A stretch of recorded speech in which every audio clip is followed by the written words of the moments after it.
भारतीय साक्ष्य अधिनियम 2023 जो इंडियन एविडेंस एक्ट 1872 को रिप्लेस करेगा, उसमें जो बदलाव लाए गए हैं, कुल 2 नए सेक्शन जोड़े गए हैं, 6 नए सबसेक्शन जोड़े गए हैं, 6 सेक्शंस को डिलीट किया गया है, साथ ही कई प्रोविजोज और एक्सप्लेनेशन जोड़े गए हैं और डिफिनेशंस और सेक्शंस के स्कोप को और एक्सपेंड किया गया है।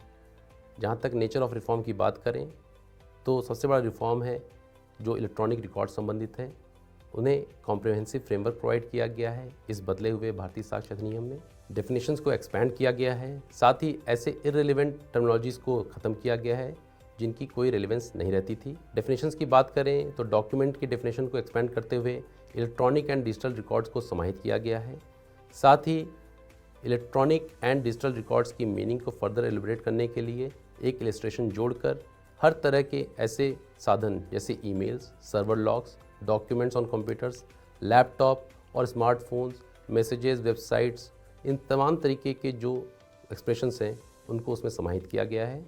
एविडेंस की परिभाषा को और ज़्यादा एक्सपेंड करते हुए statements which are given electronically उनको ऐड किया गया है। साथ ही साथ documents which are in the nature of electronic और डिजिटल रिकॉर्ड्स उन्हें भी एविडेंस की परिभाषा में समाहित किया गया है। कन्फेशंस की बात करें तो कन्फेशंस जो पहले इंड्यूसमेंट, थ्रेट और प्रॉमिस से संबंधित था, अगर इस किसी भी कारणों से कॉज किया गया है उसे इररिलेवेंट माना गया था, उसमें कोएर्शन को भी ऐड किया गया है इस बदले हुए भारतीय साक्ष्य अधिनियम में। एक और बड़ा बदलाव जो भारतीय साक्ष्य अधिनियम में देखने को मिलता है वो है जो डोमेन ऑफ एक्सपर्ट्स हैं उनके एक्सपेंशन को लेकर। अभी तक जो ऐसे किसी भी डोमेन एक्सपर्ट्स थे वो फॉरेन लॉ, साइंस और आर्ट से ही संबंधित थे, उनमें अदर फील्ड को ऐड करके डोमेन एक्सपर्ट्स को एक्सपेंड किया गया है। बड़े बदलावों में 2 बड़े बदलाव हैं जो प्राइमरी एविडेंस और सेकेंडरी एविडेंस से संबंधित हैं। प्राइमरी एविडेंस जो कि धारा 57 भारतीय साक्ष्य अधिनियम में दी गई है, उसमें 4 एक्सप्लेनेशंस ऐड किए गए हैं। इन चारों एक्सप्लेनेशंस से प्राइमरी एविडेंस की परिभाषा में इलेक्ट्रॉनिक एविडेंस को या डिजिटल रिकॉर्ड को किस तरह से प्राइमरी एविडेंस माना जाएगा यह बताने का प्रयास किया गया है। एक्सप्लेनेशंस अगर हम पढ़ें तो एक्सप्लेनेशन 4 कहता है वेयर एन इलेक्ट्रॉनिक और डिजिटल रिकॉर्ड इज क्रिएटेड और stored and such storage occurs simultaneously or sequentially in multiple files, each such file is primary evidence. दूसरा अगर बात करें एक्सप्लेनेशन 5 की तो as per explanation 5 where an electronic or digital record is produced from proper custody, such electronic and digital record is primary evidence unless it is disputed. इसी तरह explanation 6 where a video recording is simultaneously stored in electronic form and transmitted or broadcast or transferred to another, each of the stored recordings is primary evidence.